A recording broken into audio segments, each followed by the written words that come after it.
বিয়ে করবে আমাকে? উত্তরে সে বলেছিল, নিজের চেহারা দেখেছিস আয়নায়? আমি হলাম এই কলেজের সব থেকে সুন্দর ছেলে। আমার পিছে কত মেয়ে ঘুরে জানিস, কাউকে পাত্তাও দেই না, আর বিয়ে করব তোকে? দেখ, তোকে যে বান্ধবী বানিয়ে সাথে রেখেছি, এটাই তোর ভাগ্য। বাচ্চা মেয়ে একটা। আমি মুচকি হাসি দিয়ে সেখান থেকে চলে এসেছিলাম। কোনো কথা বলিনি, কারণ সত্যিই ওর মতো সুন্দর ছেলে আমাকে কেন বিয়ে করবে? কত সুন্দরী মেয়ে ওর পিছে ঘুরে। কিছু বলিনি ঠিকই, তবে প্রচন্ড কষ্ট পেয়েছিলাম। বুকের ভেতরটা যেন খা খা করছিল। বাসায় এসে দরজা বন্ধ করে সেদিন সত্যিই আয়নায় নিজেকে অনেকক্ষণ দেখেছিলাম আর কেঁদেছিলাম। আর ভেবেছিলাম, কালো হয়ে জন্মানো কি পাপ? আমি এমনিতে তেমন সাজগোজ করতাম না, পার্লারে যাইনি কখনো। বাবা বলে আমার চেহারা নাকি খুব মায়াবী। এই কথাটা যখন শুনি তখন আমার ভীষণ হাসি পায়। যে ছেলেটাকে বিয়ের কথা বলেছিলাম সে আমার থেকে বেশ বড়। সে যখন অনার্স তৃতীয় বর্ষে, আমি তখন কেবল ইন্টার প্রথম বর্ষের ছাত্রী। আমার বোনের ক্লাসমেট ছিল সে। প্রায় বাসায় আসতো, কথা বলতে বলতে একটা সময় বন্ধুত্ব হয়ে যায়। ওর নাম রাফিন। খুব ভালো লাগতো ওকে আমার। ভালোবেসে ফেলেছিলাম ওকে আমি প্রচন্ড। যদিও এর আগে কখনো বলিনি ওকে আমি। এখন মনে হচ্ছে না বলাটাই বোধহয় ভালো ছিল। আপুরা সবাই ঘুরতে গেছিল, তাই আমাকেও নিয়ে গেছিল। একসময় রাফিন দেখি একা দাঁড়িয়ে আছে। তখনই আমি কথাগুলো বলেছিলাম রাফিনকে। এতটা অপমানিত হতে হবে ভাবিনি। রাফিন আমার বোনের খুব ভালো বন্ধু, তাই ভয় লাগছিল রাফিন আপুকে বলে না দেয়।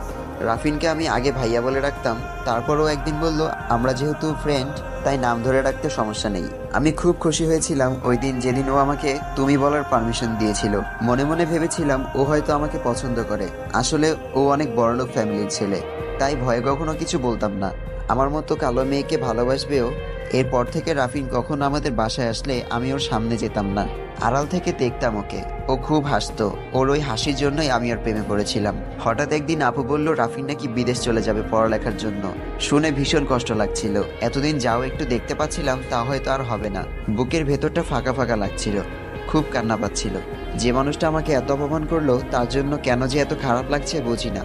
পরের দিন কলেজে যাব তাই রেডি হচ্ছি, ঠিক তখন কলিং বেল বেজে উঠলো। আসছি বলে দরজা খুলতে গেলাম। দরজা খুলে আমি তো একদম অবাক। রাফিন আমার সামনে দাঁড়িয়ে আছে। ওকে দেখে চলে যাব, ঠিক তখনই রাফিন আমার হাতটা টেনে ধরলো। হাত ধরলেন কেন? ছাড়ুন, আমি আপুকে ডেকে দিচ্ছি। রাফিন বলল, আপনি কেন বলছিস? আজকাল তোকে যে দেখাই যায় না। ওই দিন যে কথাগুলো বলেছিলাম তার জন্য কি এখনো রেগে আছিস নাকি? দেখ, তুই আমার ছোট, তার থেকে বড় কথা আমার সাথে তোর যায় না। আমি যদি তোর মতো একটা মেয়েকে বিয়ে করি তো লোকে কি বলবে বল? আমার ফ্যামিলির সম্পর্কে কোনো ধারণা আছে তোর? আমি একটা কালো মেয়েকে বিয়ে করেছি, সবাই শুনলে হাসাহাসি করবে।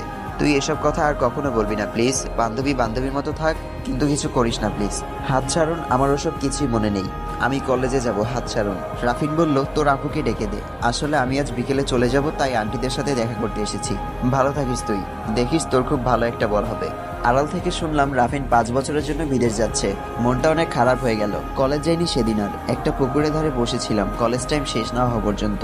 আমি কি আসলে রাফিনকে ভালোবাসি, নাকি এটা ওর প্রতি আমার মোহ? এসব ভাবছিলাম বসে বসে, আর নীরবে কাঁদছিলাম। কলেজ টাইম শেষ হয় 2টার সময়। আমার বাসায় ফিরতে 2:30 বেজে গেল। আজ হেঁটেই বাসায় ফিরেছি। বাসায় ফেরার সময় মনে হচ্ছিল কেউ ফলো করছে আমাকে। মন ভালো না, তাই ভালো করে খেয়াল করিনি। বাসায় ফেরার পর দেখলাম আপু রেডি হচ্ছে এবং জিজ্ঞেস করলাম, আপু কোথায় যাচ্ছ? আপু উত্তরে বলল, আর বলিস না, রাফিনকে এয়ারপোর্ট ছাড়তে যাচ্ছি। বললাম যাব না, ও শুনলই না। বলল ওর সব ফ্রেন্ডস ওকে ছাড়তে না গেলে ও নাকি যাবেই না। এর কোনো মানে হয় বল? আমরা সব ফ্রেন্ডস যাবো একসাথে। তুই ফ্রেশ হয়ে নে যা, আমি রেডি হতে লাগি। ফ্রেশ হয়ে তুইও রেডি হ জলদি। আমি? হ্যাঁ তুই। আমি কেন রেডি হব? আপু বলল, ওমা, আমি তো জানতাম রাফিন তোরও ফ্রেন্ড। তো তুই যাবি না?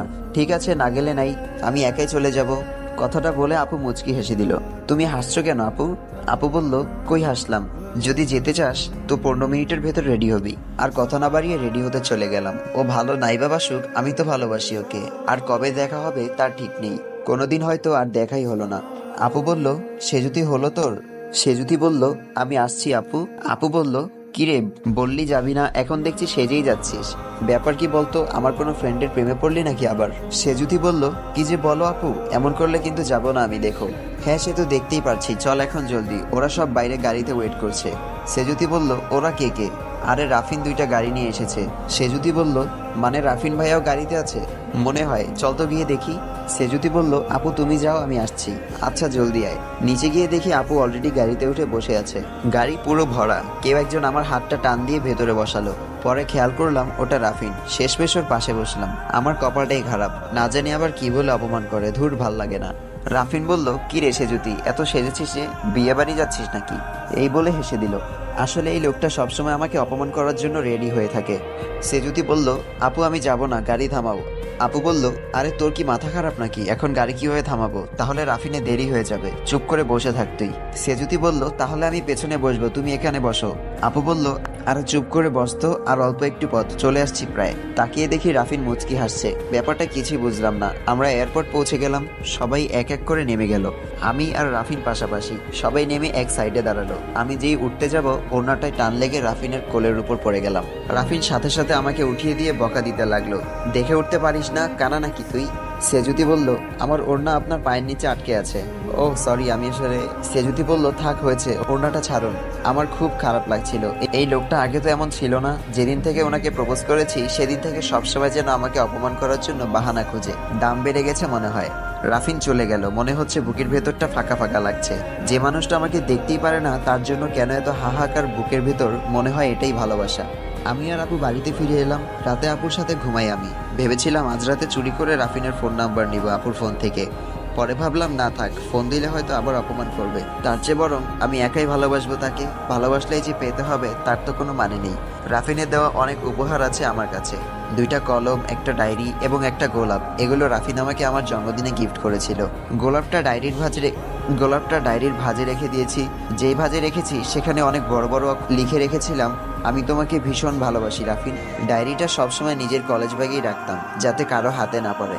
এভাবে সময় চলে যেতে লাগলো। যত সময় যেতে লাগলো পড়াশোনার চাপ বাড়তে লাগলো। একটা সময় রাফিনের কথা খুব কম মনে পড়তে লাগলো, পড়ার চাপে। তবে ভুলে যাইনি, রোজ রাতে ওর দেওয়া ডায়েরিটাতে লিখতে ভুলি না, আমি তোমাকে ভীষণ ভালোবাসি রাফিন।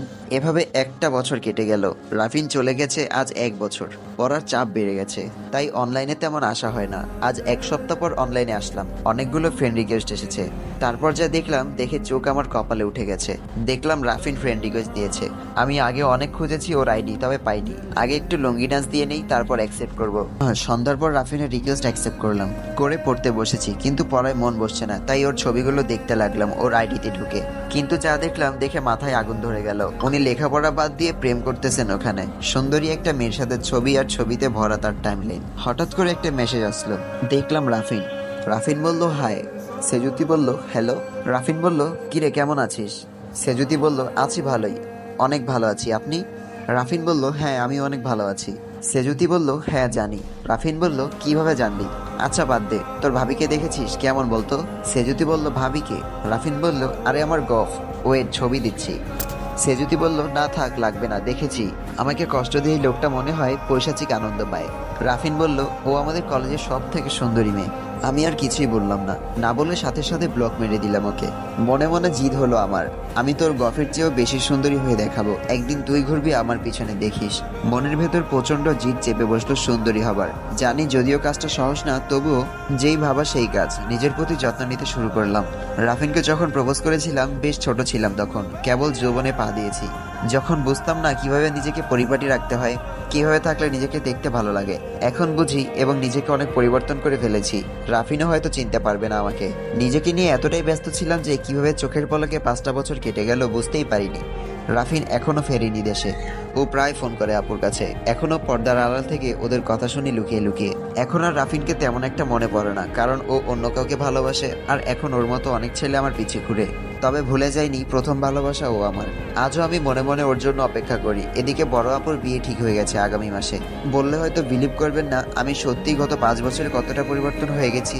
বাবা মা শুধু ভাবেন আমার এই পরিবর্তনের কারণ কি। বাড়িতে আপুর বিয়ের তোড়জোড় চলছে ভীষণভাবে। এর ভেতরে একটা ঘটনা ঘটেছে, সেটা তো আপনাদের বলাই হয়নি। আমার বিয়ে ঠিক হয়ে গেছে। আপুর বিয়ে 3 মাস পর আমার বিয়ে। ছেলে আপুরই এক ফ্রেন্ড, তার একটা কাহিনী আছে। রাফিন চলে যাওয়ার পর একটা ছেলে আমাকে সবসময় ফলো করতো। রাফিন চলে যাওয়ার পরে আমি রোজ কলেজে যাওয়ার সময় খেয়াল করতাম একটা ছেলে আমাকে ফলো করেছে।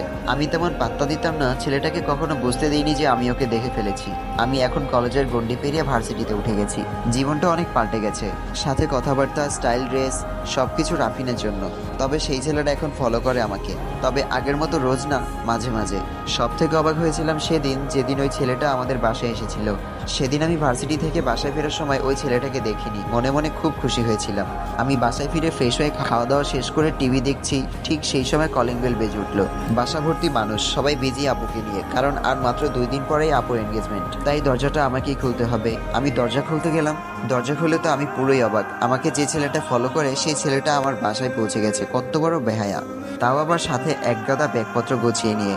এ কি, আপনি এখানে? ফলো করতে করতে ঠিক বাসা পর্যন্ত চলে এসেছেন না? এই আপনাদের মতো বখাটেদের না খুব ভালো করে চেনা আছে। বের হন বলছি এখনই, না হলে মাইট দিয়ে হাত পা ভেঙে ফেলবো একদম। আমি ছেলেটাকে এসব কথা বলছি তখনই ভেতর থেকে আপু এসে আমাকে ছড়িয়ে বলতে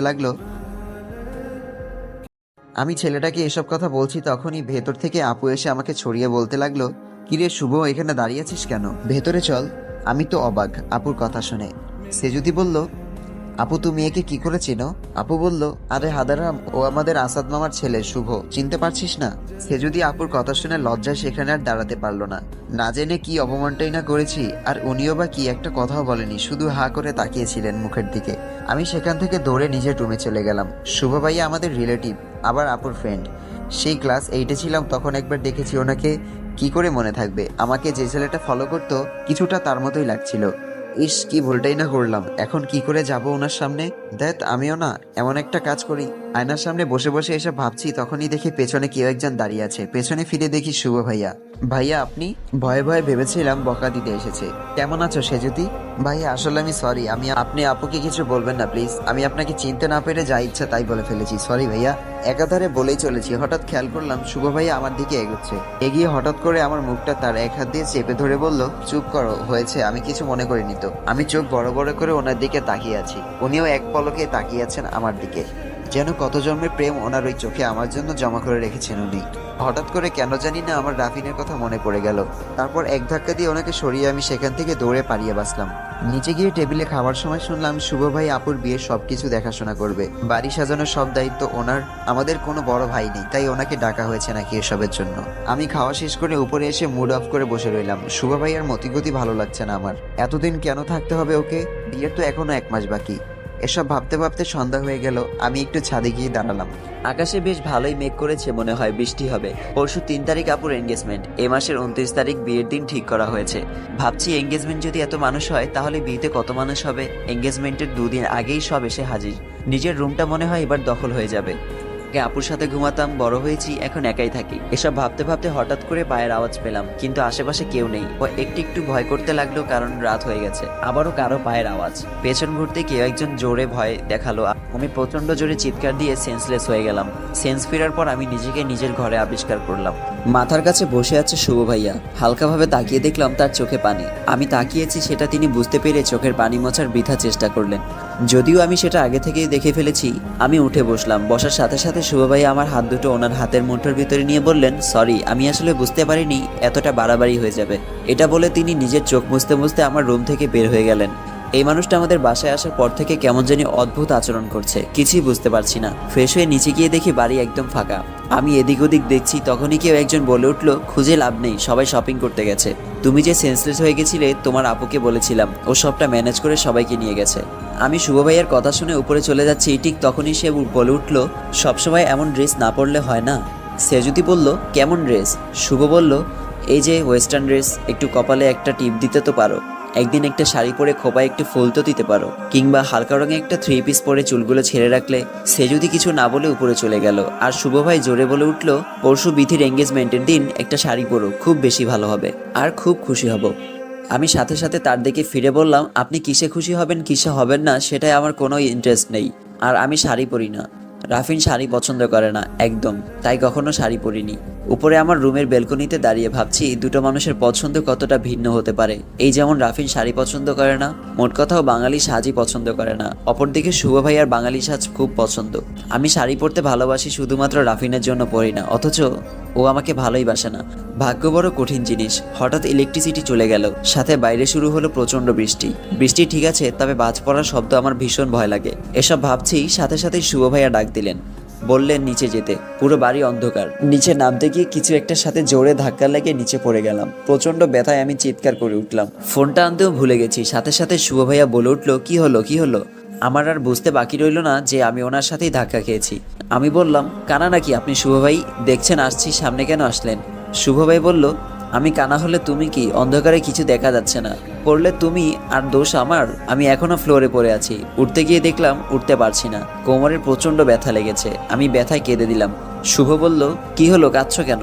সে যদি বলল, উঠতে পারছি না আমি, সব আপনার জন্য হয়েছে সব, বলে আবার কান্না শুরু করলাম। শুভ ভাই আমাকে অবাক করে দিয়ে আমাকে তার কোলে তুলে নিলেন, নিয়ে সোফায় শুয়ে দিলেন, আর আমি কেঁদেই চলেছি। কি করব, ব্যথা লাগছে অনেক। শুভ ভাই কাকে যেন কল দিয়ে ঔষধ আনতে বললেন। চলো তোমাকে রুমে দিয়ে আসি।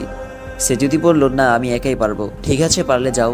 আমি উঠতে চেষ্টা করলাম কিন্তু পারলাম না। শুভ ভাইয়া হাসতে হাসতে আমাকে নিয়ে গেলেন আমার রুমে। গিয়ে আমাকে শোয়াতে গিয়ে নিজেও আমার উপরে পড়ে গেলেন। তাতে আমার কোমরে আরো ব্যথা লাগলো। আমার চোখ দিয়ে পানি পড়ছে অনবরত। খেয়াল করলাম শুভ ভাই না উঠে আমার চোখের দিকে গভীর দৃষ্টিতে তাকিয়ে আছেন, যেন কত বছর পর দেখছেন উনি আমাকে। আমি যে ব্যথা পাচ্ছি সেদিকে কোনো খেয়ালই নেই ওনার। মনে হচ্ছে নিজের ভেতরে নেই উনি। হঠাৎ করে ওনার ঠোঁটজোড়া আমার কপালে ছুঁয়ে গেল, আর উনি মনের অজান্তেই বলে ফেললেন, খুব ভালোবাসি তোমাকে, খুব ভালোবাসি, সেই ছোটবেলা থেকে, বলে উনি আবার আমার কপালে চুমু দিতে গেলেন। সাথে সাথে আমি ওনার গালে সপাটে একটা চড় বসিয়ে দিলাম। চড় খেয়ে মনে হলো উনি নিজ জগতে ফিরলেন। আমি বুঝতে পারলাম উনি নিজের ভেতরে ছিলেন না। আসলে এই আধার আর এই আবহাওয়া তাকে যেন সত্যি বলার অনুপ্রেরণা দিয়েছে। কোমরে এত ব্যথা, কিছু বলার বা করার কোনো শক্তি নেই আমার, না হলে আজ আরো চড় দিতাম ওকে। চড় খাবার সাথে সাথে শুভ ভাই যেন খোর কেটে কিছুটা দূরে ছিটকে গেল নিজে থেকে। সে যদি বলল, শুভ ভাই আপনি নিজেকে এর পরেও একজন মানুষ বলে দাবি করবেন? আপনি ফাঁকা বাড়িতে একটা মেয়েকে একা পেয়েছি। সে যদি কাঁদছে আর বলছে। হ্যাঁ, শুভ বলল, বিলিভ করো সে যদি, আমি জানি না আমার কি হয়ে গেছিল, আমাকে ক্ষমা করে দাও সে যদি, প্লিজ ক্ষমা করে দাও আমাকে। শুভ ভাইয়াও কাঁদছেন। সে যদি বলল, বেরিয়ে যান এক্ষুনি আমার রুম থেকে, বেরিয়ে যান বলছি। শুভ বলল, প্লিজ সে যদি ক্ষমা করে দাও আমাকে। সে যদি বলল, আমার পা ছাড়ুন বলছি, ছাড়ুন, ক্ষমা করে দিলাম যান, তবে কখনো আর আমার সামনে আসবেন না। শুভ বলল, ঠিক আছে সে যদি, তুমি না চাইলে আসবো না। একটা কথা বলবো, আমি তোমাকে সত্যিই ভালোবাসি সে যদি, ভীষণ ভালোবাসি, ভীষণ। রোজ কলেজ যাওয়ার সময় আমি তোমাকে ফলো করতাম। আমি তোমাকে বিয়ে করতে চাইছি যদি, আমি তোমাকে বিয়ে করতে চাইছি যদি। সে যদি বলল, এই আপনার ভালোবাসার নমুনা, আমাকে একা পেয়ে? আপনি বেরিয়ে যান এক্ষুনি এখান থেকে, যান বলছি। শুভ ভাই মাথা নিচু করে বের হয়ে গেলেন আমার রুম থেকে, আর আমি জোরে জোরে কাঁদতে লাগলাম। রাফিনের ডায়েরিটা আমার বালিশের নিচে ছিল, সেটা বের করে জোরে জোরে কাঁদতে লাগলাম। আমি একটু অবাক হইনি। উনি যে আমাকে ভালোবাসে সেটা আমি আগে থেকে সন্দেহ করেছিলাম। কবি বলেছেন, মেয়েদের তৃতীয় নয়ন থাকে, কেউ তার প্রেমে পড়লে সেটা সে চট করে ধরে ফেলতে পারে। শুভ ভাই চলে গেল। দরজার দিকে তাকিয়ে দেখলাম বড় আপু দাঁড়িয়ে আছে। তাহলে কি আপু সব শুনে ফেললো? সে যদি বলল, আপু তুমি এখন এলে? আপু তুমি কখন এলে? ভয়ে ভয়ে বলছি। আপু বলল, সে যদি তোর সাথে কিছু কথা ছিল। সে যদি বলল, হ্যাঁ বলো আপু। আপু বলল, দেখ সে যদি, শুভ খুব ভালো একটা ছেলে, ও তোকে ভালোবাসে সেটা আমি আগে থেকেই জানতাম। আমি ওকে বলেছিলাম আজ আমরা কেউ বাসায় থাকবো না, ও যেন তোকে সবটা বলে। শুভর বাবা মাও চায় তোকে শুভর সাথে বিয়ে দিতে, এমনকি আমাদের বাবা মায়েরও সেটাই ইচ্ছে। সে যদি বলল, কিন্তু আপু বলল, দেখ তুই যথেষ্ট বুদ্ধিমতী মেয়ে, তাই যদি শুভর কোনো খারাপ দিক আমাকে দেখাতে পারিস তো আমি এই বিয়ে আটকাবো, কথা দিলাম। তবে আমার মনে হয় না তুই শুভর কোনো খারাপ দিক খুঁজে বের করতে পারবি। কারণ শুভ ভালো একটা জব করে, ও অনেক বড়লোক ফ্যামিলির ছেলে, ও ওর বাবা মায়ের একমাত্র ছেলে। ওকে আমরা ছোট থেকে দেখেছি, দেখতে শুনতে খুবই ভালো, আর সব থেকে বড় কথা ও তোকে ভালোবাসে। ভেবে দেখ তুই যদি রাজি থাকিস তবে বাবা মা আমার এঙ্গেজমেন্টের দিন তোর আর শুভর এঙ্গেজমেন্টও সেরে ফেলবে। আপু কথাগুলো বলে চলে গেল। আমি ওই দিন সারাটা রাত ঘুমাতে পারিনি এসব চিন্তায়। সকালে আমি উঠে ফ্রেশ হয়ে নিচে গিয়ে ব্রেকফাস্ট করতে যাচ্ছি, দেখি শুভ। ও আমাকে দেখে মাথা নিচু করে সেখান থেকে চলে গেল, একবারও তাকালো না আমার দিকে। আমি খাওয়া শুরু করলাম, ঠিক তখনই মা এসে পাশে বসলো। এসে আমার মাথায় হাত বুলাতে বুলাতে, আপু কাল রাতে যে কথাগুলো বলেছে মাও ঠিক সেই কথাগুলোই বলল। আবার চিন্তায় পড়ে গেলাম আমি। কি করব, যে মানুষটাকে ভালোবাসি সে তো আমাকে ভালোবাসলোই না। আমি বুঝি ভালোবাসা না পাওয়ার কষ্ট কতটা। যে মানুষ আমাকে ভালোবাসে তাকেও যদি আমি এত কষ্ট দিই, তাহলে রাফিন আর আমার মধ্যে পার্থক্য কি থাকলো? অনেক ভেবে রাজি হয়ে গেলাম। পরের দিন শুভ আমাকে আর আমার আপুকে শপিং করতে নিয়ে গেল। শুভকে দেখে মনে হচ্ছে ভীষণ খুশিও হবেই বা না কেন, ভালোবাসা মানুষকে নিজের করে পাওয়ার ভেতরে এক অন্যরকম অনুভূতি কাজ করে। শুভ 15 মিনিট ধরে মেনু কার্ড হাতে নিয়ে খুঁটিয়ে খুঁটিয়ে দেখছে। পরে খেয়াল করে দেখলাম মেনু কার্ড দেখা তো একটা বাহানা মাত্র, ও মেনু কার্ডের উপর দিয়ে আমাকে দেখছে। আর আপু সেটা দেখে মুচকি মুচকি হাসছে। আপু হঠাৎ করে শুভর হাত থেকে মেনু কার্ডটা কেড়ে নিয়ে বলতে শুরু করলো, শুভ বলছি যে তুই না হয় কারো মুখ থেকে পেট ভরছিস, তো আমাকে কেন না খেয়ে রাখছিস? কিছু অর্ডার করবি নাকি এভাবেই বসে থাকবি? শুভ আপুর কথা শুনে কিছুটা লজ্জা মিশ্রিত কণ্ঠে বলল, তোমরা অর্ডার দাও। আপু মেনু কার্ডটা আমার দিকে এগিয়ে দিল। আমি বললাম, আমি কিছু খাবো না আপু, তোমরা অর্ডার করো। আপু বলল, থাক তোদের আর অর্ডার করতে হবে না, করছি। তাই বলে আপু উঠে গেল খাবার অর্ডার করতে। শুভ বলল, সেজুতি বলল, জি বলুন। শুভ বলল, আমাকে ক্ষমা করেছো তো? সেজুতি চুপ করে রইল। শুভ বলল, চুপ করে আছো যে? সেজুতি আবারও চুপ। শুভ বলল, দেখো সেজুতি, বিয়ের পর আমি তোমাকে খুব ভালোবাসবো, কোনো অভিযোগ করার সুযোগ দেব না। তুমি যে বিয়েতে রাজি হয়েছো শুনে আমি যে কতটা খুশি হয়েছি জানো না। আমি তোমাকে কখনো কষ্ট দেব না, প্রমিস। আমি হাতটা আস্তে করে সরিয়ে নিলাম। শুভ বলল, সেজুতি তুমি কি অন্য কাউকে ভালোবাসো? সেজুতি বলল, হ্যাঁ আমি বলার আগে আপু চলে আসলো। আমার আর বলা হলো না, বলতামই বাকি। যার কথা বলবো সে তো আর আমাকে ভালোবাসে না, থাক বরং। শুভ আমাকে নিয়ে সুখী হতে চাইলে হোক, যে ভালোবাসা আমি পাইনি সেই ভালোবাসা থেকে আমি শুভকে কেন বঞ্চিত করব? থাক না কিছু কথা একান্তই আমার নিজের হয়ে থাক, কেউ না হয় না জানলো। আমরা বাড়িতে ফিরে এলাম। এভাবে 2 দিন কেটে গেল। আজ সন্ধ্যায় আমাদের 2 বোনের এঙ্গেজমেন্ট। বাড়ি ভর্তি মানুষ, শুভকে কোথাও দেখতে পাচ্ছি না। প্রায় সন্ধ্যা হয়ে এসেছে। আমি শাওয়ার নিয়ে বের হয়ে যা দেখলাম, ওয়াশরুম থেকে বের হয়ে আমি একদম সারপ্রাইজড হয়ে গেলাম। দেখে আমার বেডের উপরে এক গাদা গোলাপ, কমপক্ষে 400 থেকে 500টা হবে। পুরো রুমটা গোলাপের গন্ধে ভরে আছে। আমি গোলাপগুলো সরিয়ে দেখি গোলাপের নিচে একটা র্যাপিং করা বক্স। ওটা খুলে কিছুটা অবাক হলাম। বক্সের ভেতরে ছিল একটা শাড়ির সাথে ম্যাচিং ব্লাউজ, গহনা, একটা কালো টিপের পাতা আর কিছু রেশমি চুড়ি, সাথে একটা ছোট্ট চিরকুট। তাতে লেখা ছিল, মহারানী 7 সমুদ্র 13 নদী পার করে এগুলো আপনার জন্য খুঁজে এনেছি, দয়া করে পড়বেন, আমার ভালো লাগবে ভীষণ। ইতি আপনার হবু হাজবেন্ড। আমার আর বুঝতে বাকি রইল না এগুলো শুভর কাজ। ছেলেটা পারেও বটে, এত পাগলামি করেও, কিন্তু শাড়ি তো আমি পরতে পারি না। কি করব এখন? হ্যাঁ আমি শাড়ি পরতে ভালোবাসি, কিন্তু পারি না। আগে আপু পরিয়ে দিত। কি করব এখন? আপুও শাড়ি পরছে। এখন আমি যদি শাড়ি না পরি, শুভ হয়তো ভাববে আমি নিজের ইচ্ছার বিরুদ্ধে ওকে বিয়ে করছি। ও তখন কষ্ট পাবে। তখন হয়তো ও বিয়েটা আর করবে না। তখন বাবা মা, আপু সবাই আমার জন্য কষ্ট পাবে। দরকার কি এত কিছুর? নিচে গেলাম, কাউকে পাই কিনা। শাড়ি তো আমি একা পরতে পারবো না, কিন্তু দেখলাম সবাই বিজি। কি করি এখন? অনেক কষ্ট করে নিজে নিজে শাড়ি পরলাম, কিন্তু একই শাড়ি পরে হাঁটতেই পারছি না, পায়ের সাথে পেঁচিয়ে যাচ্ছে। আমি নিচে যাওয়ার জন্য হাঁটতে লাগলাম। কিছুটা যাবার পর শাড়ি খুলতে শুরু করলো। আমি আবার রুমে আসার জন্য যেই না পেছনে ফিরেছি, অমনি শাড়ি পায়ের সাথে পেঁচিয়ে পড়ে গেলাম। পড়তে গিয়ে পড়লাম না। হ্যাঁ, কেউ আমাকে ধরেছে। শাড়ি আমার প্রায় খুলেই গেছে। চোখ মেলে দেখি শুভ ধরেছে আমাকে। ও আমার কোমরটা পেঁচিয়ে ধরে আছে। এই প্রথম কোনো ছেলে আমাকে এভাবে স্পর্শ করলো। আমার পুরো শরীর যেন হিম শীতল হয়ে গেছে। আমি আগে কখনো এমন কিছু ফিল করিনি। আমরা দুজনেই যেন একটা ঘোরের ভেতরে চলে গেলাম। আমার রুমটা গোলাপের সুগন্ধে ভরপুর। দুজন দুজনের দিকে তাকিয়ে আছি এক পলকে। হঠাৎ করে জানি না আমার কি হলো, আমি ওকে ধাক্কা দিয়ে কিছুটা দূরে সরিয়ে গিয়ে শাড়িটা নিজের শরীরে পেঁচিয়ে নিলাম ভালোভাবে। শুভ হাহা করে হেসে দিল। সেজুতি বলল, হাসছেন কেন? শুভ বলল, তুমি শাড়ি পরতে পারো না? এটা তো আমি জানতাম না। সেজুতি বলল, পারি না বলিনি, তবে পারি সেটাও বা কখনো বলেছি? আমি এতদিন কখনো শুভকে ঠিক করে দেখিনি। ও আসলে অনেক সুন্দর। সাদা ধবধবে, গায়ের রং 6 ফুট মতো লম্বা হবে, একদম সিনেমার হিরোদের মতো। রাফিনের চাইতে বেশি ছাড়া কম সুন্দর না ও। আজকেও একটা নীল রঙের পাঞ্জাবি পরেছে। আমার শাড়িটাও নীল। অনেক সুন্দর লাগছে ওকে। প্রতিটা মেয়ে তার জীবনে ঠিক এমন একজন পুরুষকে কল্পনা করে। আমি হয়তো লাকি, হয়তো। জানি না আমি কখনো শুভকে ভালোবাসতে পারবো কিনা। শুভ বলল, সেজুতি কি ভাবছে এত? এই সেজুতি। সেজুতি বলল, না না কিছু না। শুভ বলল, সেজুতি একটা পারমিশন চাইবো, দিবে? সেজুতি বলল, কি? শুভ বলল, তোমার শাড়িটা যদি আমি পরিয়ে দেই। সেজুতি বলল, আপনি? সেটা হয় না। শুভ বলল, ওকে ঠিক আছে, আমি দেখবো না, তুমি বরং আমার চোখে কাপড় বেঁধে দাও। সেজুতি বলল, সত্যি দেখবেন না তো? শুভ বলল, না। আমি বললাম, না থাক, আমি একাই পারবো। শুভ সাথে সাথে আমার কাছে এসে আমাকে হালকাভাবে জড়িয়ে ধরে বলল, আমার কি এতটুকু অধিকার নেই? তাই বলে ও আমাকে শাড়ি পরানো শুরু করলো চোখ বন্ধ করে। আমি আর বাধা দিলাম না, জানি বাধা দিলে ও শুনবে না। শাড়ি পরানো শেষ হলে ও আমাকে একটা টিপ পরিয়ে দিল, তারপর মাথায় ফুল দিয়ে দিল। শুভ বলল, নাও এবার তুমি একদম রেডি, দেখি তোমাকে কেমন লাগছে, একটু দূরে গিয়ে দাঁড়াও তো। আমি ওর কথা মতো দূরে গিয়ে দাঁড়ালাম। ও দেখে বলল, সেজুতি আমি তোমাকে একটু হাগ করতে পারি? সেজুতি বলল, না একদম না। তাই বলে শুভ আমার হাতটা টেনে ধরলো পিছন থেকে আর বলল, কেন এত কষ্ট দাও আমাকে বলো তো? আমি হাতটা ছাড়িয়ে চলে যাচ্ছি, ও আবার আমার হাত টেনে ধরলো। এবার আমার মেজাজ খারাপ হয়ে গেল। বললাম, আপনি কি সত্যি আমাকে ভালোবাসেন নাকি আমার শরীরটাকে ভালোবাসেন? বলা মাত্র শুভ আমার কাছে এসে সপাটে একটা চড় বসিয়ে দিল। তারপর আমাকে জড়িয়ে ধরে বলল, আমাকে তুমি কখনো বুঝতে চেষ্টা করোনি সেজুতি, আমি সত্যিই তোমাকে ভালোবাসি। তারপর সে আমার এতটাই কাছে চলে আসলো যেন ওর নিঃশ্বাস আমার মুখের উপর পড়ছে। আমার খুব অস্বস্তি লাগছিল।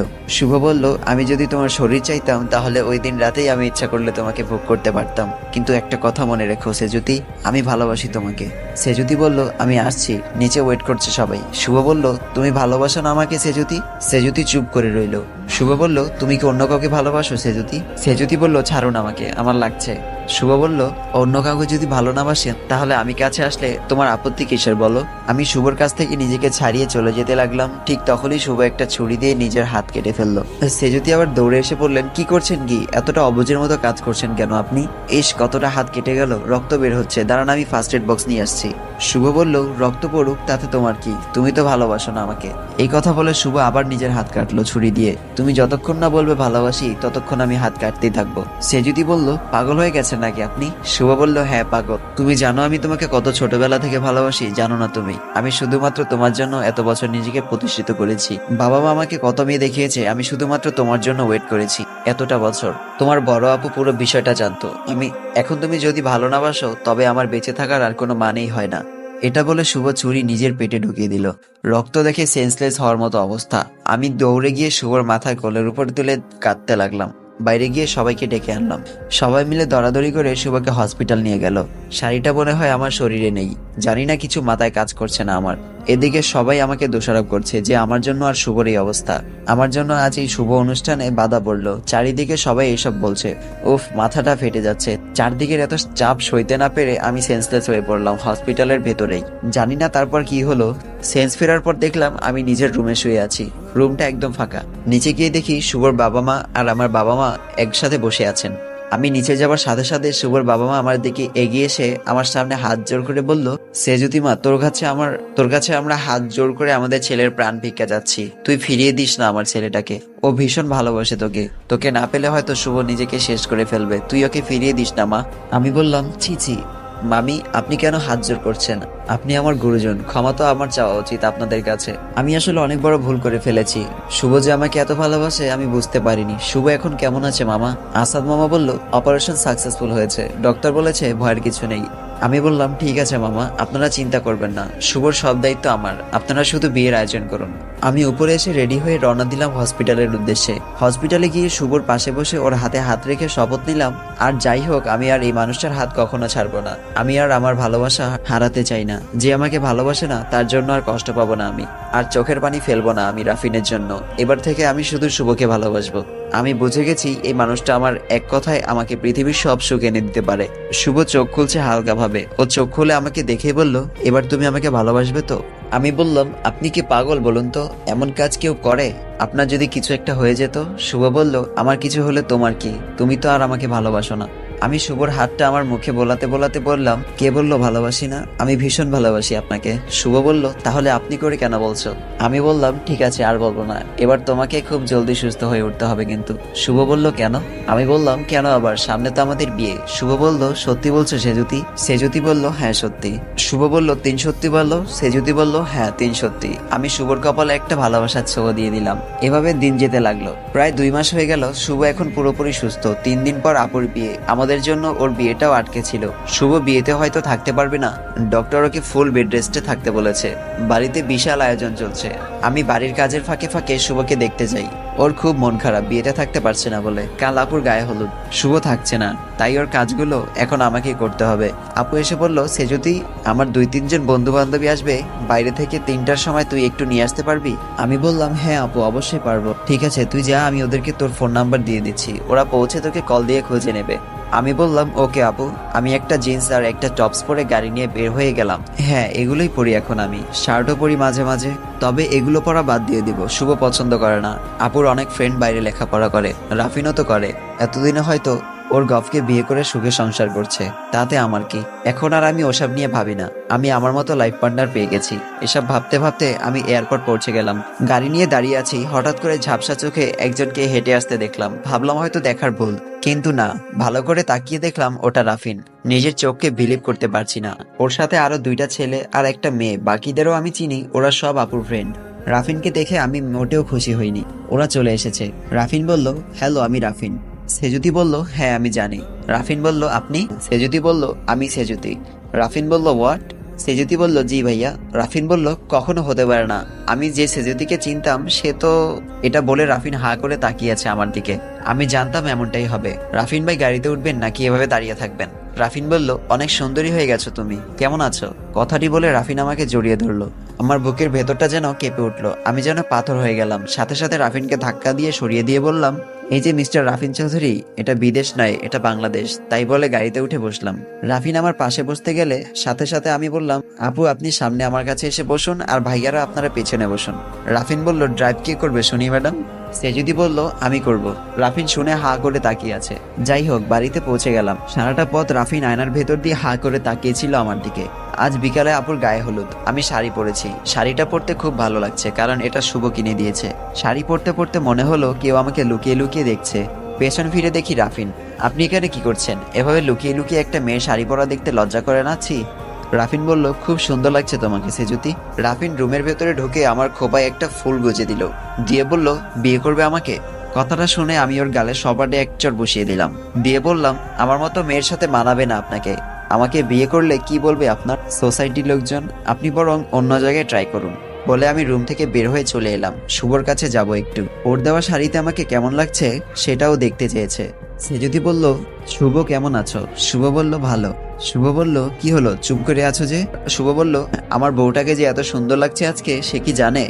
এটা বলে শুভ আমাকে জড়িয়ে ধরলো, আমার কপালে একটা চুমু দিয়ে বলল, যদি আমি যেতে পারতাম, তোমাকে একা ছাড়তে ইচ্ছা করছে না সেজুতি। আমি ওর কপালে একটা চুমু দিয়ে বললাম, তোমার বউ পালিয়ে যাবে না তোমাকে ছেড়ে, বুঝলে? যদি কেউ কেড়ে নিয়ে যায় তোমাকে আমার কাছ থেকে। আমি শুভকে শক্ত করে জড়িয়ে ধরে বললাম, আমি তো যাব না। বলে বাসায় চলে আসলাম। সবাই নিচে ভীষণ মজা করছে, কিন্তু আমার ভালো লাগছে না।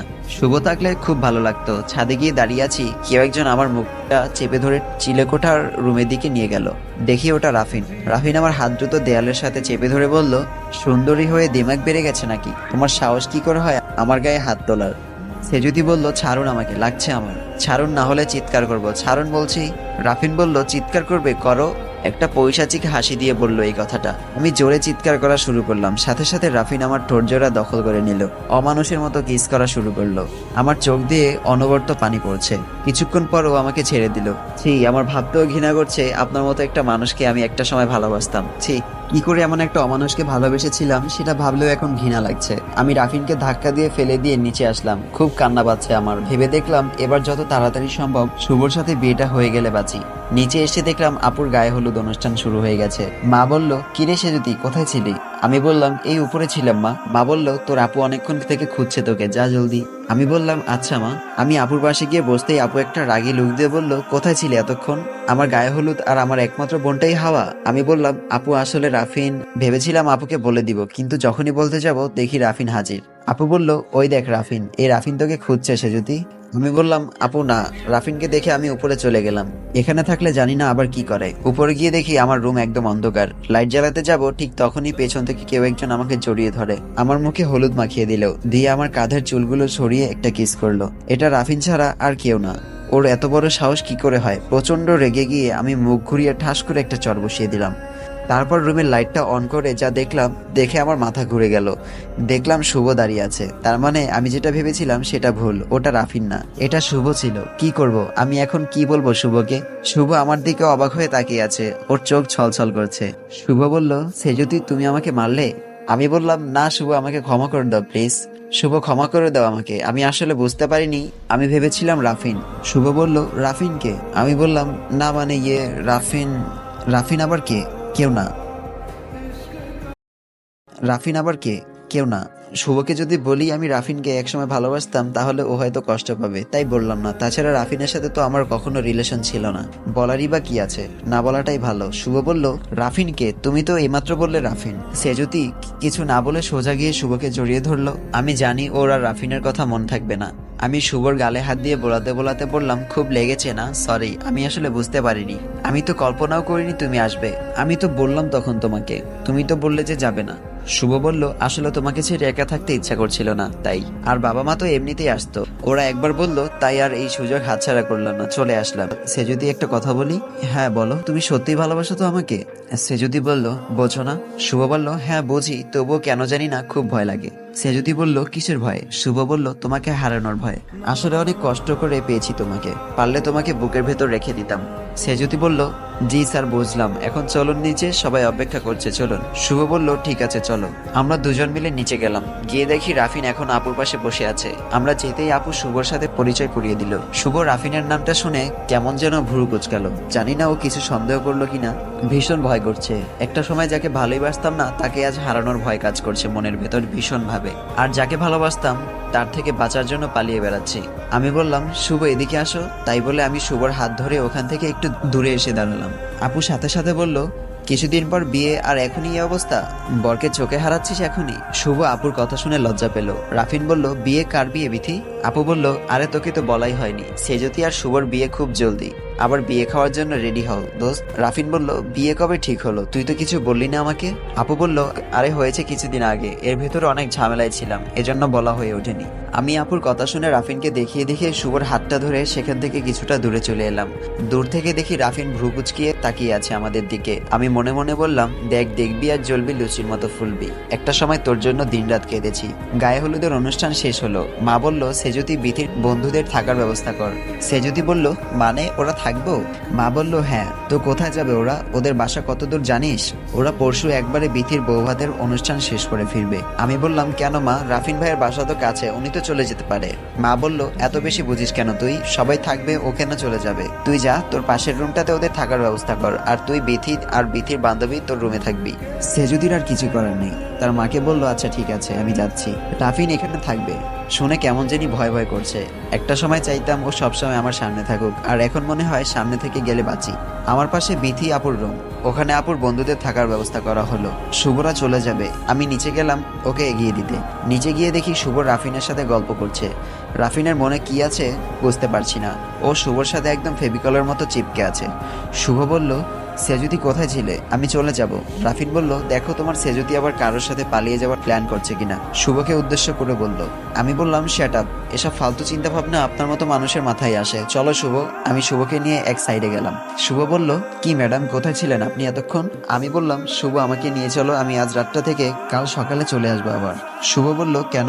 সেজুতি বলল, তোমাকে ছাড়া থাকতে ইচ্ছা করছে না, আসলে রাফিন আমাদের বাসায় থাকবে, আমার ভয় করছে ও আবার যদি কিছু করে। এই বিয়ে বাড়িতে কাকে কি বলবো আমি? আমরা দুজন কথা বলছি, সাথে সাথে মা চলে এলো। শুভ বলল, মা আমি সেজুতিকে নিয়ে যাব, ও কাল সকালে চলে আসবে। শুভ আমার মাকে মা বলে ডাকে। মা বলল, সেজুতি একটু শোন। আমি বললাম, হ্যাঁ মা আসছি। মা আমাকে এক সাইডে নিয়ে গেল। মা বলল, সেজুতি তোর কি মাথা খারাপ হয়েছে? কিছুদিন পর তোর আর শুভর বিয়ে, আর বিয়ের আগে শ্বশুর বাড়ি যাবি, মানুষ কি বলবে? তুই শুভকে বারণ করে দে, তাছাড়া বিয়ে বাড়ি কত কাজ জানিস। আমি বললাম, কিন্তু মা। মা বলল, কোনো কিন্তু না, তুই এখনই শুভকে বুঝিয়ে বল, ও বুঝবে, আর ভালোভাবে বলবি যাতে ও কষ্ট না পায়, এমনিতে ছেলেটা অসুস্থ। আমি মাকে কিছু বলতে লাগলাম। মা বলল, আবার মামা করিস না, তোকে যা বলছি তাই কর। আমি শুভকে বুঝিয়ে বাড়ি পাঠিয়ে দিলাম। ওকে তো থাকতে বলতে পারছি না, কারণ ওর শরীর খারাপ। আমি রুমে ফিরে ফ্রেশ হয়ে একটু ছাদে গেলাম হাঁটতে। দেখলাম কেউ একজন দাঁড়িয়ে আছে এক কোণে, মনে হচ্ছে যে দাঁড়িয়ে আছে সে কাঁদছে, বারবার চোখ মুছছে। আমি কিছুটা কাছে যেতেই দেখলাম ওটা আর কেউ না, ওটা রাফিন। যেখানে বাঘের ভয় সেখানেই রাত পোহায়। আমি ওকে দেখে পা টিপে টিপে চুপি চুপি সেখান থেকে চলে আসছি, ঠিক তখনই ও বলে উঠলো, অনেক অনেক শুভেচ্ছা। বিয়ে ঠিক হয়েছে বলনি তো? চোখ মুছতে মুছতে বলল।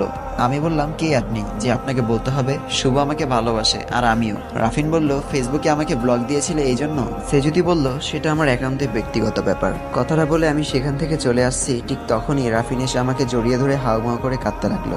আমি যেন আকাশ থেকে পড়লাম একেবারে। ওর মতো একটা মানুষের চোখেও পানি আসতে পারে এটা ভেবে। রাফিন বলল, সেজুতি আমি তোমাকে ভালোবাসি। আমি বললাম, ছাড়ুন বলছি, আমাকে ছাড়ুন, আপনার মতো একটা শয়তানের মুখে ভালোবাসি কথাটা শোভা পায় না, আর তাছাড়া আমি শুভকে ভালোবাসি। আমি ওকে ধাক্কা দিয়ে ছড়িয়ে দিয়ে চলে যাচ্ছি। রাফিন বলল, দাঁড়াও সেজুতি, কিছু কথা ছিল তোমার সাথে।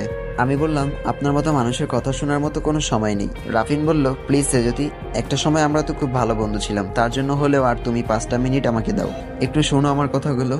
আমি বললাম, ঠিক আছে বলুন। রাফিন বলল, তুমি কি ভাবতে সেজুতি, আমি তোমাকে ভালোবাসতাম না? আসলে তুমি তখন খুব ছোট ছিলে, সেজন্য আমি কখনো আমার ভালোবাসার কথা প্রকাশ করিনি, যাতে তোমার পড়াশোনা নষ্ট না হয়। আমি তোমাদের বাসায় বারবার আসতাম শুধু তোমাকে একটাবার দেখার জন্য। বিটি তো বাহানা ছিল মাত্র, তুমি আমাকে আড়াল থেকে লুকিয়ে লুকিয়ে দেখতে, আমি সেটা সবসময় লক্ষ্য করতাম। এমনকি আমি বিদেশ যাওয়ার দিনও তোমাকে একটা বার দেখার জন্য তোমাদের বাড়িতে এসেছিলাম সকালে। এয়ারপোর্টে বন্ধুদের নিয়ে যাবার প্ল্যানিং করেছিলাম যাতে তুমিও যাও। আমি বিদেশ থেকে দিনের পর দিন তোমার খোঁজ রেখেছি, কত কষ্ট করে তোমাকে ফেসবুকে খুঁজে খুঁজে রিকোয়েস্ট দিয়েছিলাম জানো। আর ফেসবুকে যে মেয়েটার ছবি দিয়েছিলাম এটা আমার চাচাতো বোন। তোমাকে জ্বালানোর জন্য ছবিটা দিয়েছিলাম যাতে তুমি বলে ফেলো যে তুমি আমাকে ভালোবাসো। তোমাকে আমি তখনই বলতাম, কিন্তু তুমি তো ব্লক দিয়েছিলে আমাকে, আর তোমার কন্ট্যাক্ট নাম্বার ছিল না আমার কাছে।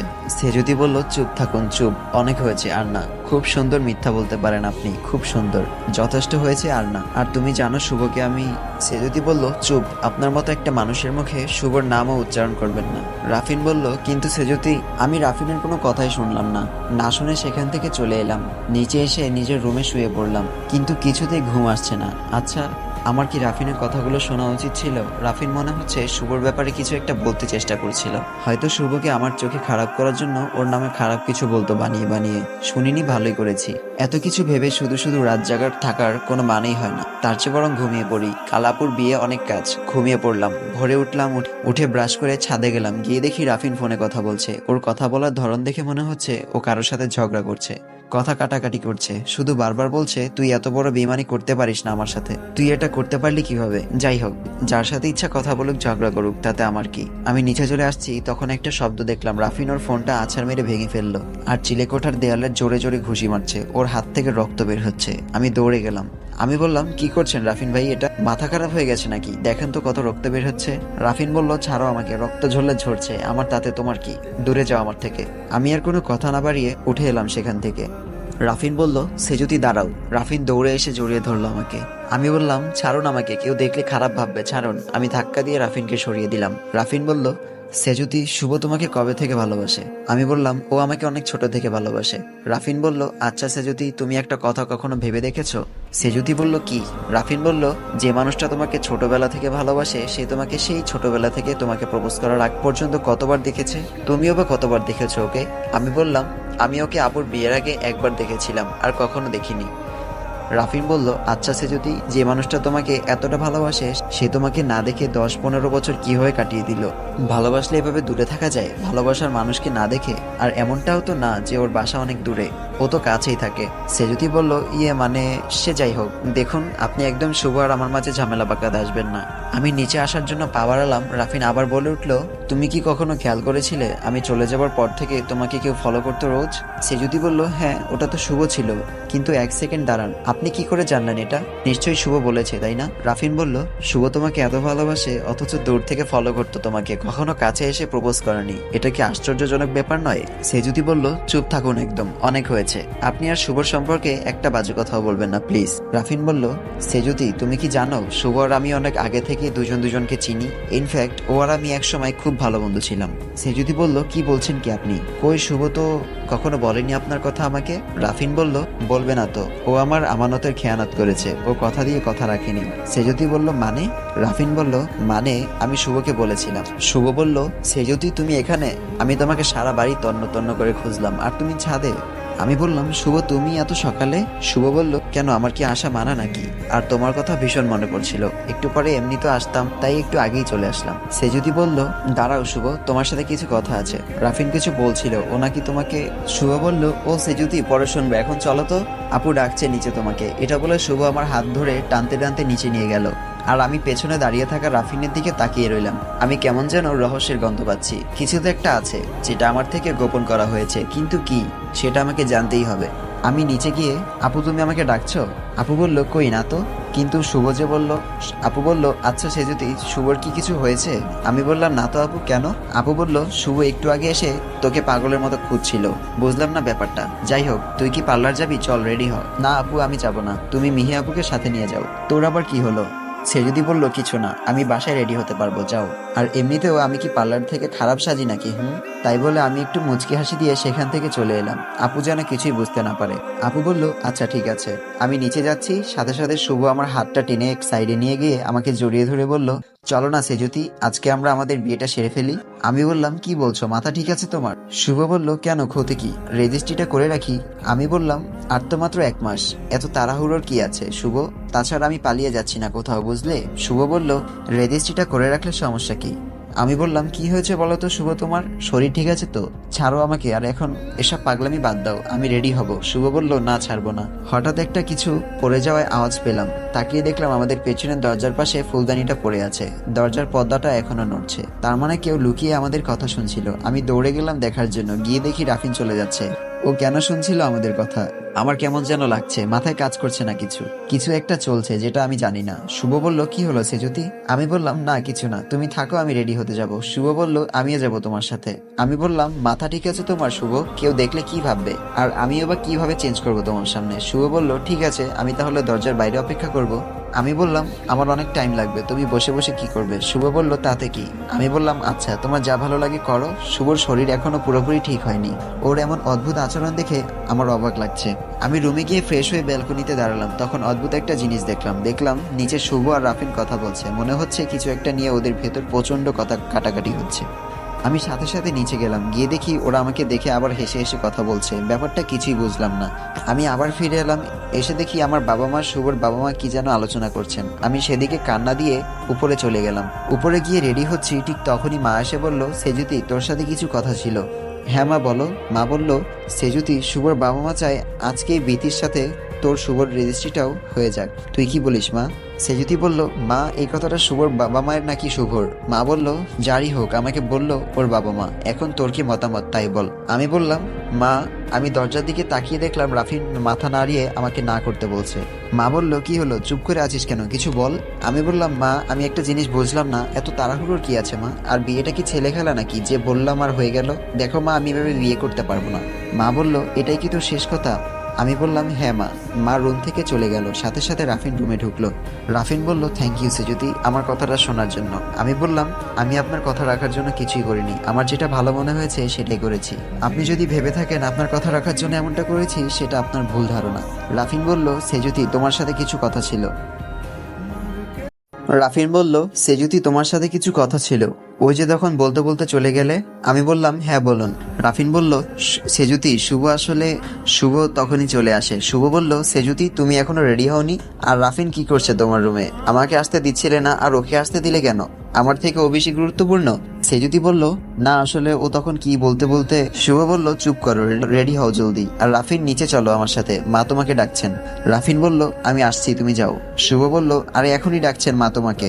আজকাল শুভর আচরণ বড় অদ্ভুত লাগছে। রাফিন আর শুভর ভেতরে কিছু একটা চলছে, কি চলছে সেটা আমার খুঁজে বের করতেই হবে। আপু চলে এসেছে পার্লার থেকে, আমি এখনো রেডি হইনি। আমি কোনো রকম রেডি হয়ে নিচে গেলাম, আপুর পাশে গিয়ে বসলাম। শুভ এক মিনিটও চোখের আড়াল করছে না আমাকে। এদিকে রাফিন আমার চারপাশে ঘুরঘুর করছে, মনে হয় ও কিছু বলতে চায় আমাকে। ছেলের বাড়ির লোক এসে গেছে, আমি দৌড়ে গেলাম গেট ধরতে। তখনই কেউ একজন রং মেরে দিল আমার গায়ে, আমার ড্রেস পুরো নষ্ট হয়ে গেল। আবার চেঞ্জ করতে যেতে হবে, ধুর ভাল লাগে না। আমি উপরে গেলাম চেঞ্জ করতে, চেঞ্জ করা শেষে আমি নিচে নামছি, ঠিক তখনই কেউ একজন আমার মুখ চেপে ধরলো পেছন থেকে। তারপর আমার আর কিছুই মনে নেই, মনে হয় আমি সেন্সলেস হয়ে গেছি। জানি না কতক্ষণ এভাবে সেন্স হারিয়ে পড়েছিলাম। সেন্স ফেরার পর আমি যেন চোখ মেলে তাকাতেই পারছি না, দু চোখ যেন ঘুমে ভরে আছে। ঝাপসা চোখে দেখলাম আমার সামনে কেউ একজন চেয়ারে বসে আছে, আর আমি মনে হলো বেডে শুয়ে আছি, কিন্তু চোখ মেলে ভালোভাবে দেখার শক্তি যেন আমার নেই। আমি আবার ঘুমিয়ে পড়লাম। কতদিন এভাবে রুমটাতে সেন্সলেস হয়ে পড়েছিলাম কিছুই জানি না, শুধু দু একবার তাকিয়েছি, তাও ঝাপসা ঝাপসা। কেউ একজন আমাকে খাইয়ে দিত, খেয়েছি কিনা জানি না, হয়তো খেয়েছি।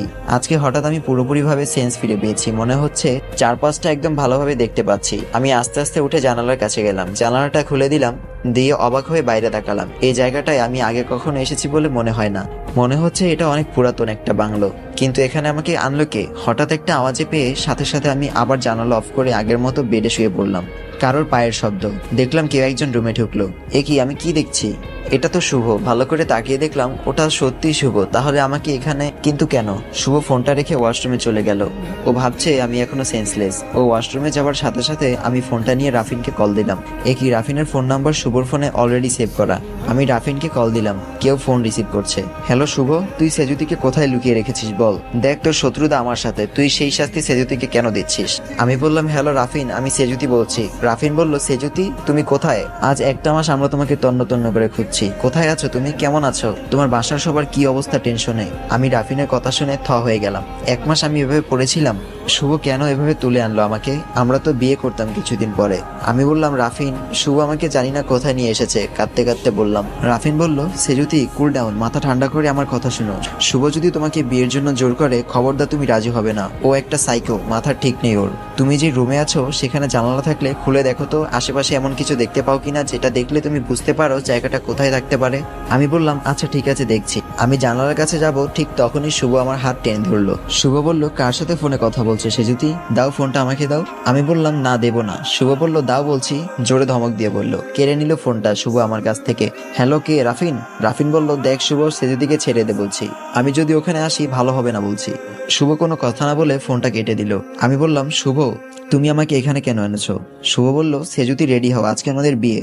দেখো তোমার জন্য আমি কি এনেছি, এই দেখো শাড়ি। আমি বললাম, শুভ আমার প্রশ্নের উত্তর দাও, তুমি আমাকে এখানে কেন এনেছো? শুভ বলল, সেজুতি দেখো, এটা আমার পাঞ্জাবি, তোমার পছন্দের রং নীল, সুন্দর হয়েছে না বলো? শুভর গালে একটা থাপ্পড় দিয়ে বললাম, কি হচ্ছে এটা শুভ? আমি একটা কথা জিজ্ঞাসা করছি তোমাকে, এসব কি আর কিসের বিয়ে? আমি কেন সবার থেকে লুকিয়ে বিয়ে করব? এমন তো না যে কেউ রাজি ছিল না এই বিয়েতে, সবাই রাজি, তাহলে এভাবে কেন? আমি এক্ষুনি বাড়ি যাব শুভ। তাই বলে আমি বাইরে বের হতে গেলাম, তখনই শুভ আমাকে টেনে ধরে দেওয়ালের সাথে চেপে ধরলো। শুভ বলল, হ্যাঁ যাবো তো, বিয়েটা করে নেই আগে। তুমি তো আমাকে ভালোবাসো, তাহলে বিয়ে করতে আপত্তি কিসের? আমি বললাম, ছাড়ো আমাকে শুভ, আমার লাগছে, ছাড়ো বলছি, আমি বাড়ি যাব।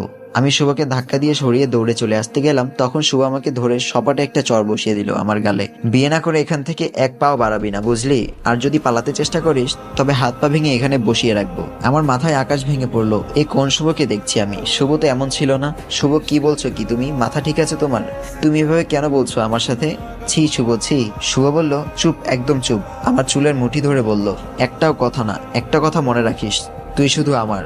আমি বললাম, শুভ আমার লাগছে, ছাড়ো। শুভ বলল, এখানে শাড়ি গহনা সব রাখা আছে, রেডি হও জলদি, আজকে আমাদের বিয়ে। আমি বললাম, না, আমি এভাবে বিয়ে করব না। আমি তো বলিনি বিয়ে করব না।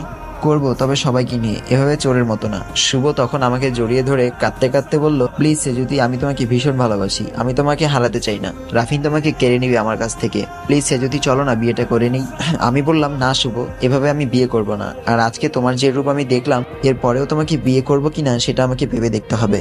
শুভ বলল, কি বলছো এসব তুমি সেজুতি? তোমার মাথা ঠিক আছে তো? নাকি রাফিনকে দেখে তোমার পুরাতন প্রেম আবার জেগে উঠেছে? আমি বললাম, ছি শুভ, এসব কি বলছো তুমি? আর 1 মিনিট আমি যে রাফিনকে ভালোবাসতাম সেটা তুমি কিভাবে জানলে? আমি তো কখনো তোমাকে বলিনি।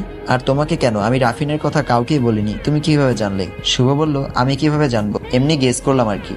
আমি বললাম, দেখো শুভ, আমি কোনো বাচ্চা না যে তুমি আমাকে যেটা বোঝাবে আমি সেটাই বুঝবো। আমি অনেকদিন থেকে খেয়াল করছি তুমি কিছু একটা লুকাচ্ছ আমার কাছ থেকে। আজকে বলতে হবে তোমাকে, না হলে আমি তোমাকে জীবনেও বিয়ে করব না, শেষ করে দেব নিজেকে। বলো শুভ, বলো। রাফিন বলল, শুভ তোমাকে কি বলবে? সেজুতি বলবো তো আমি, বলার মতো ওর কাছে কিছুই নেই। আমি বললাম, রাফিন তুমি এখানে কি করে এলে? রাফিন বলল, তুমি আমাকে কল করেছিলে, সেই কল থেকে লোকেশন ট্র্যাক করে আমি এখানে পৌঁছেছি। রাফিন বলল, সেজুতি তোমার মনে আছে আমি চলে যাওয়ার পর থেকে তোমাকে কেউ ফলো করতো? সেটা কে ছিল জানো? সেটা ছিল শুভ। একটা সময় ও আমার সব থেকে ভালো বন্ধু ছিল। আমি জানতাম না ও তোমার কাজিন। ও কখনো বলেনি আমাকে, আর বিথিও না। আমি বিদেশ যাওয়ার আগে খুব চিন্তায় ছিলাম যে আমি চলে যাওয়ার পর যদি তুমি অন্য কারোর সাথে রিলেশনে জড়াও কিংবা তোমার অন্য কোথাও বিয়ে হয়ে যায়। এদিকে আমি চেয়েছিলাম নিজের পায়ে দাঁড়িয়ে তারপর তোমাকে বিয়ের কথা বলবো। একদিন শুভ নিজেই আমাকে বলে, তুই কোনো চিন্তা করিস না, আমি এদিকটা সামনে রাখবো। সে যদি যাতে অন্য কোথাও বিয়ে না হয় সেই দায়িত্ব আমার। আর আমিও কি সুন্দর ওর কথা বিশ্বাস করে চলে গেলাম।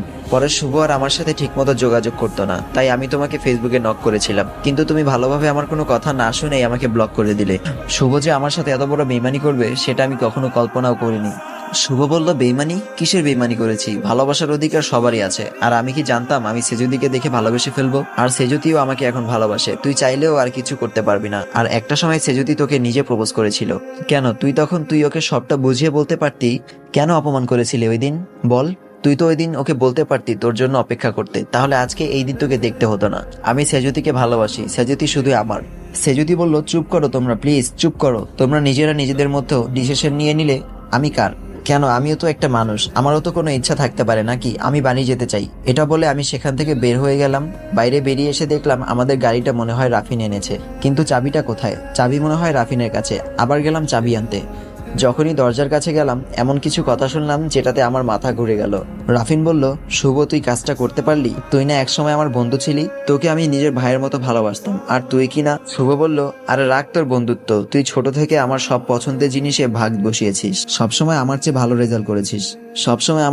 রেজাল্ট করেছিস বলে মা আমাকে তোর জন্য বকা দিত, এমনকি কলেজে তোর জন্য আমি আমার ভালোবাসার মানুষটাকে হারিয়েছি। মা সবসময় তোর প্রশংসা করতো, আমার সহ্য হতো না। আমার মা আমার থেকে তোকে বেশি ভালোবাসতো। তুই আমার সব ভালোবাসার মানুষদের কেড়ে নিয়েছিস। আর সব থেকে বড় কথা, তোর বাবার জন্য আমার বাবার ব্যবসা ডুবে যেতে বসেছে। তাই মনে মনে সিদ্ধান্ত নিয়ে ফেলেছিলাম যে বিয়ে যদি করি তো আমি তাকেই বিয়ে করব, যাকে তুই ভালোবাসিস। তুই যাকে ভালোবাসিস সে হবে আমার বউ। আমি যে সেজুতিকে ভালোবাসি এটা মিথ্যা না। আমি সত্যি যেদিন প্রথম ওকে দেখেছিলাম সেদিন থেকেই ভালোবাসি ওকে, আমি নিজের থেকেও বেশি। বিয়ে তো আমি সেজুতিকেই করব, পারলে আটকে দেখাস। রাফিনের চোখ ছলছল করে আসলো পানিতে। যে বন্ধু ও ভাইয়ের মতো ভালোবাসতো সে কিনা এতদিন তার মনের ভেতরের ওর জন্য এত ঘৃণা পুষে রেখেছিল এটা ভেবে। রাফিন বলল, চ্যালেঞ্জ করছিস আমাকে? শুভ বলল, হ্যাঁ যদি তাই মনে করিস তবে তাই। রাফিন বলল, ঠিক আছে, তোর মতো অমানুষের হাত থেকে সেজুতিকে বাঁচাতে যদি মৃত্যু হয় হোক, তবু তোর মতো একটা মানুষের সাথে সেজুতির বিয়ে আমি কিছুতেই হতে দেব না, মনে রাখিস। আমি দৌড়ে গাড়ির কাছে চলে গেলাম। রাফিন এসে আমাকে গাড়িতে উঠিয়ে চলে আসলো। বাসায় এসে দেখি শুভ আমাদের বাসায়। আমি আর রাফিন আশ্চর্য হয়ে গেলাম ওকে দেখে। ও কি করে এলো আমাদের আগে? সবাই আমাকে আর রাফিনকে কেমন আর চোখে দেখছে। সবার মাঝ থেকে মা আর বাবা বেরিয়ে এসে বলল, মা সেজুতি এদিকে আয়। রাফিন আমাদের সাথে এত বড় প্রতারণা করলে, ছি, তুমি নিজে সেজুতিকে লুকিয়ে রেখে আমাদের চোখে ভালো সাজার জন্য শুভকে মিথ্যা অপবাদ দিচ্ছ, লজ্জা করে না তোমার? আমার আর বুঝতে বাকি রইল না শুভ বাবা মার ব্রেইন ওয়াশ করে ফেলেছে মিথ্যা দিয়ে। রাফিন বলল, বিশ্বাস করুন আন্টি, শুভ এসব করেছে। আজ আমি না গেলে হয়তো শুভ সেজুতিকে। মা বলল, একদম চুপ থাকো, শুভ কেন কিডন্যাপ করবে সেজুতিকে? ওর সাথে তো কিছুদিন পর সেজুতির বিয়ে। আমি বললাম, মা বিশ্বাস করো, রাফিন যা বলছে সব সত্যি, শুভ আমাকে। বাবা বলল, তুমি একদম চুপ করে থাকো সেজুতি, তোমার লজ্জা করে না? শুভর সাথে বিয়ে ঠিক হওয়ার পরও তুমি রাফিনের সাথে অবৈধ সম্পর্ক তৈরি করেছো। তোমার ভাগ্য ভালো এত কিছুর পরও শুভ তোমাকে বিয়ে করতে রাজি হয়েছে। রাফিন বলল, আঙ্কেল আন্টি বিশ্বাস করুন, আমি সেজুতিকে কিডন্যাপ করিনি। মা বলল, হ্যাঁ সেটা তো জানি, আর এটাও জানি সেজুতি তোমার সাথে ইচ্ছা করে পালিয়েছিল। ভালো মুখে বলছি বেরিয়ে যাও, এখনো সময় আছে, না হলে তোমাকে পুলিশে দেব সেজুতিকে কিডন্যাপ করার অপরাধে।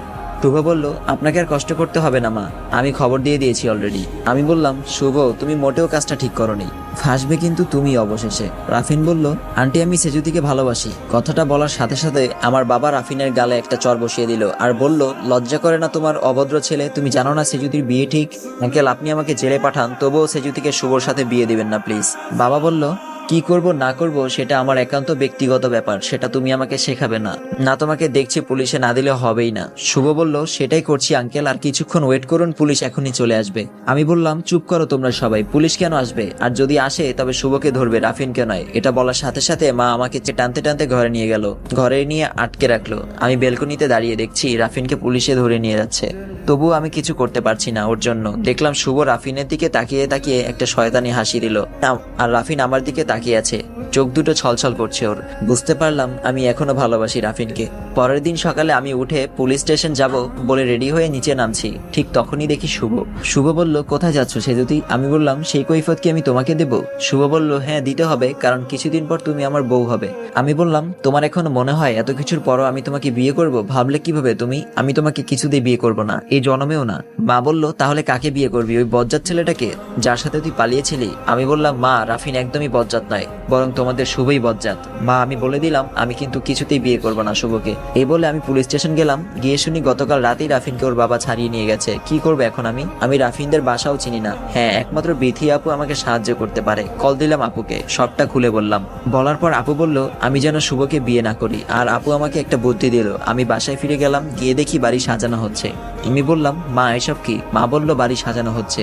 আমি বললাম, কিসের জন্য? মা বলল, কাল তোমার আর শুভর বিয়ে। আমি বললাম, কি বলছো মা? আমি শুভকে বিয়ে করব না, কিছুতেই না। এই বলে আমি রুমে চলে গেলাম। দেখলাম শুভ বসে আছে আমার রুমে।